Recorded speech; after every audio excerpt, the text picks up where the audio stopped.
This past weekend probably had a lot of people thinking about getting their boat in the water. And while boating season is probably still on hold for a little while, there are some important things you can take care of right now to make sure that first trip to the lake goes smoothly. Joining us with more information, Doug Lear from North Dakota Game and Fish.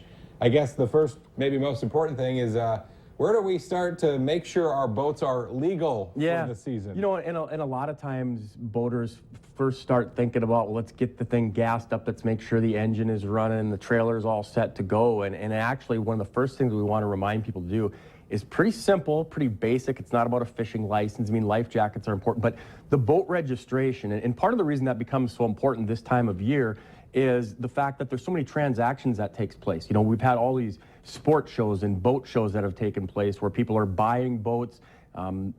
Early part of spring, late part of winter is when people are maybe buying a boat from down the street from a neighbor or online through Craigslist, whoever. There's a lot of transactions that take place.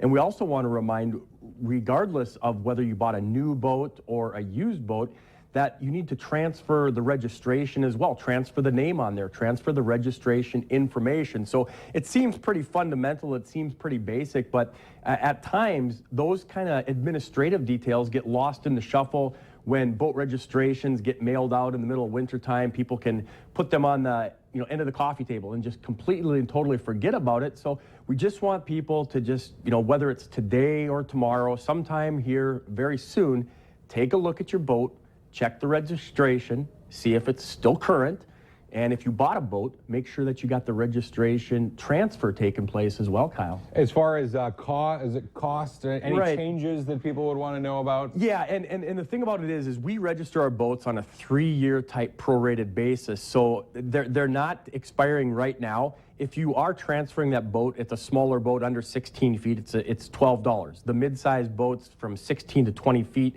is $24, and then anything larger than that from 20 feet or longer, it's $30, and that'll be good until the end of 2016. And the good thing about it is you don't have to sit here and be writing down all these numbers. You can do a lot of this stuff right from the Game and Fish Department website at the click of a mouse and get a lot of it taken care of now, so when you get out on the water, you're full speed ahead with fun. No problems there. All right, Doug Lear, North Dakota Game and Fish, thanks for coming in today. You're welcome.